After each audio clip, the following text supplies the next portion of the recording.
Shalom, shalom, bien-aimés dans le Seigneur. C'est un plaisir renouvelé de nous retrouver cette semaine dans le cadre de notre émission à l'école du sabbat où nous étudions la parole de Dieu à travers un guide d'études. Et le guide d'études de ce troisième trimestre de l'an 2024 a pour grand thème le livre de Marc. En cette semaine du 6 au 12 juillet, la semaine complète, nous étudions ensemble la leçon 2 qui a pour titre « Un jour de ministère ». Et pour en parler, tout au long de cette émission, nous avons avec nous, comme à la coutume, le frère Janvier. Bonjour Janvier. Bonjour madame. Très heureux, nous avons appris que le Seigneur a comblé la famille d'une nouvelle naissance. Vraiment, Dieu est grand pour ça. D'accord. Merci et bienvenue à notre bébé. Merci. Alors, à ma gauche, nous avons le frère Innocent. Bonjour Innocent. Bonjour Florence. Alors, sans plus tarder, nous allons demander au frère Innocent de nous unir dans la prière. Prions. Éternel notre Dieu Tout-Puissant, nous voulons te louer et te magnifier parce que tu es bon. Tu as été avec nous et tu permets à ces instants que nous puissions encore une fois nous retrouver à ce plateau pour t'écouter nous parler au travers de cette deuxième leçon qui nous parle d'un jour dans ton ministère. Permets que cette leçon puisse transformer nos vies et la vie de nos téléspectateurs. Au nom de Jésus, Amen. Amen. Amen. Merci donc. Nous allons donc lancer sans plus tarder l'étude de notre leçon de cette semaine. Et comme nous l'avions dit, le titre de cette leçon 2 du trimestre 3 de l'an 2024 est « Un jour de ministère ». Le verset de mémoire se trouve dans le livre de Marc, le chapitre 1, le verset 17, qui nous dit « Jésus leur dit, suivez-moi et je vous ferai pécheurs d'hommes. Suivez-moi et je vous ferai pécheurs d'hommes. » Comme l'ensemble des évangiles synoptiques, nous avons constaté qu'au travers de ces 4 évangiles synoptiques, c'est-à-dire les évangiles qui retracent la vie, le parcours missionnaire de Jésus-Christ sur la terre, chacun des auteurs a une manière spéciale d'introduire son livre. Et comme tout au long de ce trimestre, nous étudierons le livre de Marc, nous avons parlé d'un évangile au commencement. Aujourd'hui, nous parlons d'un jour de ministère. Alors, un jour de ministère, Innocent, comment comprendre d'abord ce titre? Bon, merci beaucoup. J'ai aimé par contre la traduction anglaise.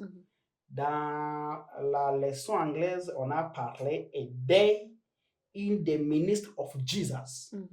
Si nous traduisons littéralement, on dit « un jour dans le ministère de Jésus ». Très bien. Un jour Donc, dans le j'ai ministère trouvé que de c'est la Jésus. bonne traduction. Oui, Tout à oui. fait. Et cette leçon, on veut nous rappeler tout simplement. Parce que quand nous voyons même les versets à mémoriser, on trouve Jésus qui est en train d'appeler les disciples à le suivre. D'accord. Au fur et à mesure que nous allons développer la leçon, nous allons voir que c'est la mission de nous tous à être le pécheur des hommes. Merci. À être des pécheurs des hommes. Suivez-moi, je vous ferai pécheurs d'hommes. Donc, dans cet appel, il y a comme un message prophétique également. Il appelle pour faire quoi? Je vous ferai pécheurs d'hommes. Et effectivement, donc à partir du verset 15 vers le verset 17 du premier chapitre, parce que l'évangile de commencement, nous étions dans les 15 premiers chapitres du livre de Marc avec l'introduction de la mission de Jean-Baptiste et puis le baptême de Jésus-Christ. Maintenant, nous voyons l'appel des apôtres. Et les premiers disciples dont on nous parle dans l'évangile de Jean, Marc au premier chapitre, là, nous avons l'appel de Jean, l'appel de Pierre et André et puis Jacques. Comment situons-nous cet appel quand on regarde le statut social des 2 catégories de frères? Oui, en fait, j'ai compris que Jésus, quand il faisait appel aux gens pour les suivre, il ne tenait pas compte même du niveau économique ni social de personnes. Lui voyait seulement, il te dit, suivez-moi. N'importe, il ne fallait même pas qu'il dise celui-ci est riche, Donc, je peux l'appeler et je laisse les pauvres. Il tenait compte de... Si vous voyez ces disciples-là qui ont commencé avec lui, vous allez trouver qu'il y avait des disciples qui étaient financièrement inférieurs et d'autres étaient en avance sur le plan financier. Mais Jésus ne tenait pas compte de tout cela. Merci Frère Janvier pour cette approche-là. Et également, quand on fait, peut-être ici on parle de Jacques, Jean, Pierre et Oui. André, si on fait maintenant la prolongation sur les 12, on verra effectivement, comme dit le Frère Janvier, qu'il n'y avait pas une question de statut social parce que même au niveau intellectuel, on voit qu'il a eu affaire à des érudits également dans son groupe. Ah oui, en fait, ce que Janvier vient de dire, si nous prenons Pierre et André, lorsqu'il leur dit « Suivez-moi », on trouve que nous dit, la Bible nous dit qu'il jette les filets. Oui, oui. Ça veut dire qu'il n'y a rien autre chose. Différemment, si nous faisons une comparaison différemment avec Jean et Jacques, ils étaient avec leur père dans la barque, avec les ouvriers. Ce qui veut dire, si nous faisons une petite analyse, Jean et Jacques, où on avait même des ouvriers, ils étaient financièrement élevés que Pierre et son frère André. Mais quand nous continuons, nous allons voir qu'il a appelé même les publicains de les suivre, les collecteurs d'impôts. Nous allons voir qu'il a appelé aussi les gens qui étaient sur le plan instruction, le plan intellectuel et éducation. Il a appelé aussi les gens qui étaient éduqués au niveau intellectuel que les autres, pour dire que quand Dieu nous appelle, riches ou pauvres, moins instruits, plus qu'instruits, nous tous, Jésus nous appelle sans exception. Très bien. Merci pour cette belle leçon. Et maintenant, si on parle de l'appel, la réponse à l'appel, est-il permis à tout le monde d'abandonner ou de renoncer à quelque chose pour suivre Jésus? Parce qu'on voit que les 4 ont abandonné quelque chose, leur activité séculière pour suivre Jésus.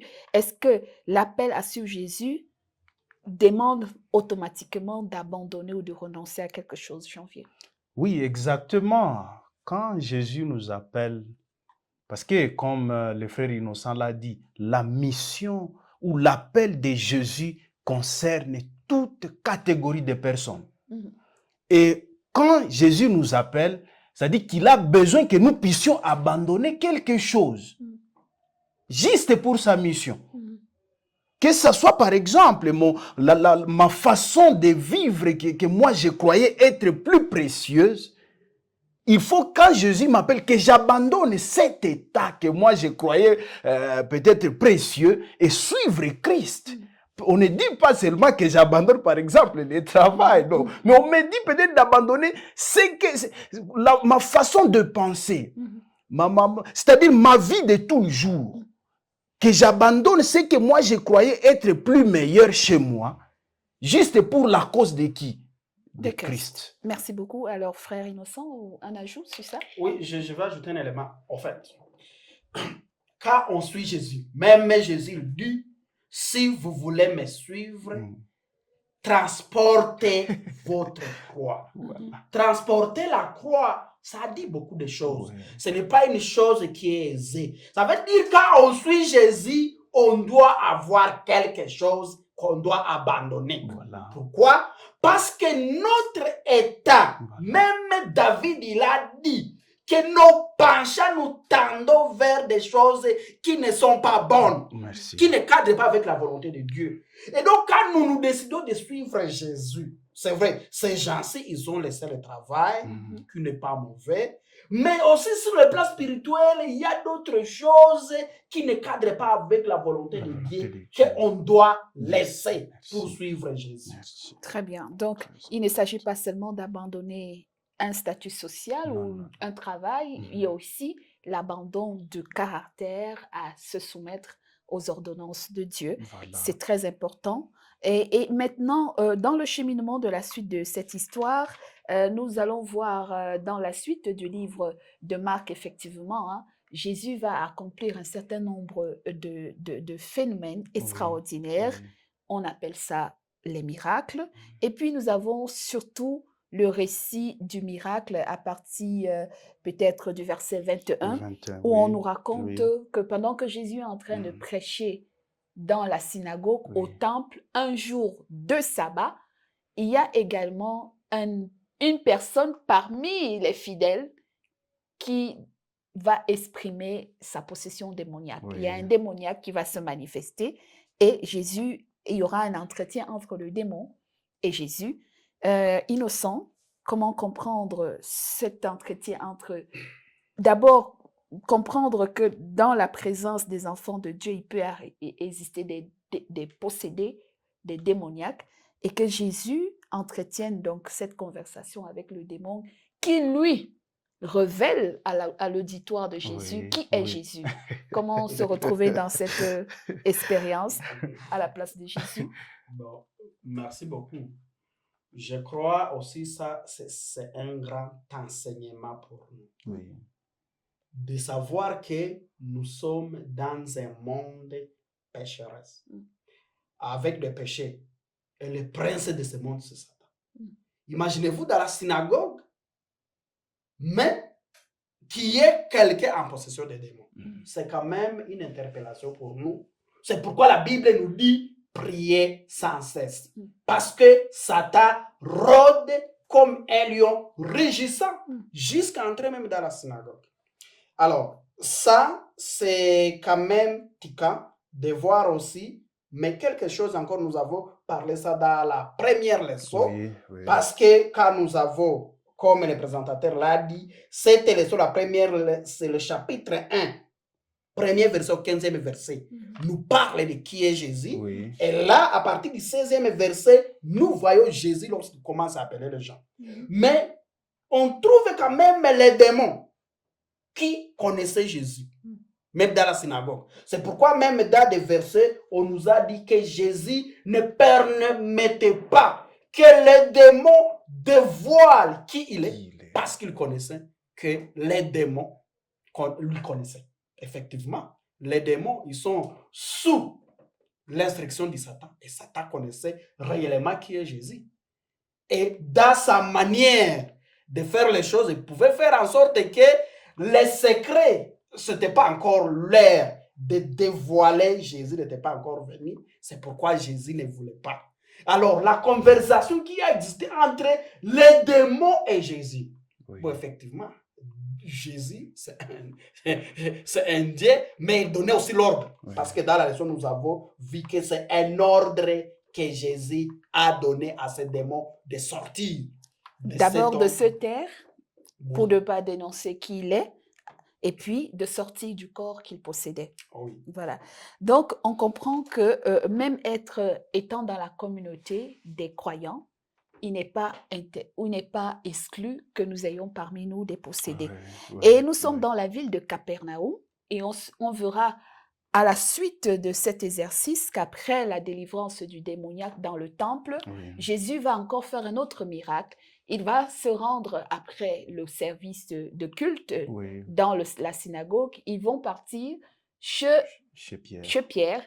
Et pendant qu'ils entrent pour souper ou pour dîner ou je ne sais pas quoi, pour prendre le repas, ils constatent que la belle-mère de Pierre est malade. Jésus va également faire un miracle de guérison.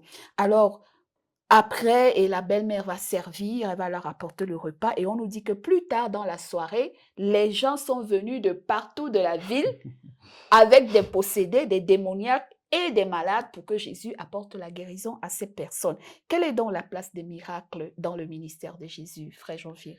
Oui, en fait, si Jésus faisait quelque chose, il le faisait pour que le nom de Dieu soit loué. Et pour que les gens reconnaissent qui est Jésus. Et si ces miracles, Jésus faisait ces miracles-là, il y avait une cause. Parce qu'il voulait que les gens reconnaissent que c'est bien lui qui a le pouvoir de faire et d'exécuter tout ce qui est au-delà de nous. Et c'est pour cela qu'il le faisait. Il ne le faisait pas pour que les gens, pour que l'on dise quelque chose, mais il le faisait pour que les gens soient d'abord convaincus que c'est bien lui le Christ, Que les gens soient au courant qu'il est celui qui paie tout. D'accord. Donc, Jésus, à travers ces miracles, veut renforcer la Voilà. connaissance de sa personne Très en bien. tant que le Dieu qui guérit, le Dieu qui sauve, le Dieu qui délivre. Exact. Alors, est-ce que la conception ou la prépondérance aux miracles et aux délivrances aujourd'hui dans le milieu chrétien peut-il être révélateur de la présence de Dieu? Bon, il y a un verset qui montre que les miracles, c'est pour les païens. Mhm. Dans la Bible, on montre que les païens, ce sont ces gens qui ne connaissaient pas, on peut dire, les niveaux de connaissances Mhm. de Dieu étaient au niveau primaire. Mhm. Mais Dieu, il y a même les endroits où Jésus n'a pas fait des miracles. Très bien. Oui. Donc, c'est à Jésus de savoir est-ce que dans cet endroit, on a besoin d'un miracle, oui ou non. Mhm. Alors, il y a les gens, il faut quand même qu'on dise quelque chose. Il y a les gens qui disent la manière dont Jésus faisait même opérer ses miracles était spontanée, occasionnelle. Mhm. Jésus ne disait Ce pas, n'était pas venez programmé, les oui. gens, je vais guérir je vais chasser les démons, je vais guérir les paralytiques. Non, c'était occasionnel et spontané. Yeah. Et même à son époque, on nous parlait qu'il a guéri Bartimée. Mais il y a d'autres aveugles qui sont restés. Donc, cette attitude de dire, vous commencez à afficher que de tel jour et tel jour, nous allons faire des miracles, c'est pas ça ce que Jésus faisait. Ça, c'est pas biblique.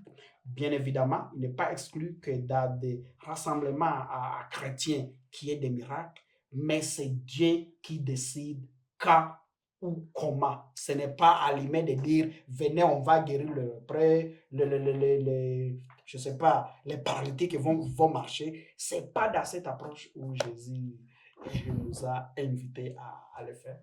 Merci infiniment de le préciser parce que c'est justement la raison pour laquelle on dira que Jésus parlait et agissait comme ayant autorité sur toute chose. Alors, mais on voit que ces miracles ont été multipliés un jour de sabbat. Oui. Quelle devrait être notre attitude Voilà. vis-à-vis du sabbat et l'accomplissement des œuvres de délivrance, des guérisons, Janvier? Oui, ça c'est vraiment crucial. Qu'est-ce que nous faisons les jours du sabbat? Très bien. Ça doit être d'abord la question que chacun doit d'abord se poser.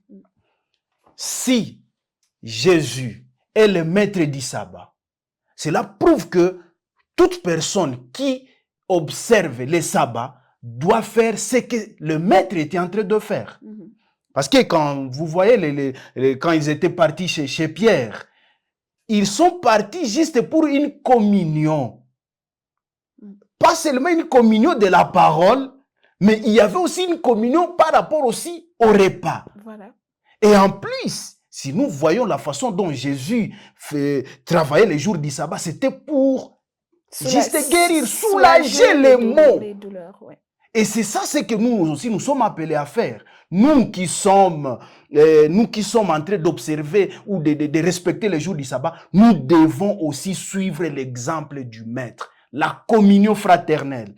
Pas seulement pour la parole, mais aussi pour les repas. Ainsi, allons exercer aussi des actes de bienfaisance à ceux qui en ont besoin. Et de là, nous allons proclamer mieux le message. Merci beaucoup, Je Janvier. vais Merci. ajouter un petit élément. Je vais lire quand même ce verset. Oui. C'est Ésaïe 58, 13e verset qui nous dit « Si tu retiens ton pied pendant les jours du sabbat, Ok, merci. pour ne pas faire ta volonté, volonté. à mon séjour, si tu fais le sabbat tes délices, pour le sanctifier, l'Éternel en le glorifiant, et si tu l'honores en ne suivant point tes voies. » Voilà. Le jour du sabbat, c'est le jour de faire le bien. Les biens. Je voulais préciser cet élément parce qu'il y a ceux-là, même les pharisiens, lorsque Jésus a guéri les démoniaques, lorsqu'il a guéri les paralytiques le jour du sabbat, ils ne se sont pas réjouis du fait que quelqu'un est guéri. Ils ont dit, pourquoi tu transportes les lits le jour du sabbat? Pourquoi tu fais ceci le jour du sabbat? Les jours du sabbat, ce n'est pas question de faire ou de ne pas faire. mais c'est le jour de faire la volonté de De Dieu. Dieu. C'est ça ce Voilà. que je voulais Merci. fixer. Merci. Merci bien. Très Pour important. finir, hein, la toute dernière question, nous avons à la fin du chapitre 1 de Marc, une histoire anodine où Jésus guérit un lépreux et il lui recommande de ne pas dire qui l'a fait, mais il lui dit d'aller néanmoins se présenter au souverain sacrificateur au temple. Et après, on nous dit que ce témoignage, le lépreux n'a pas retenu sa bouche. Et il est allé dire, et cela portait préjudice à la mission de Jésus, qui, par peur du rejet des pharisiens, des scribes et de l'autorité publique, a commencé à prêcher plutôt dans les montagnes, dans les déserts, pour éviter l'affront avant l'heure de l'affront. Quelles leçons retenir donc? Est-ce que nos témoignages doivent-ils être dits n'importe quand, n'importe où, sans tenir compte de l'environnement? Bon, merci beaucoup. Je crois que quand nous lisons même au 45e verset du chapitre 1 de Marc, nous voyons la conséquence. D'abord, au 44e verset, on voit Jésus qui insiste. Va te montrer au sacrificateur, mais ne dis à personne. Mais bien évidemment, le lépreux, rempli de joie, être reconnaissant, il a dit, je ne peux pas réussir à garder cela. Bon, c'est vrai, on comprend, mais aussi dans la Bible, on ne nous dit pas que le lépreux a mal fait.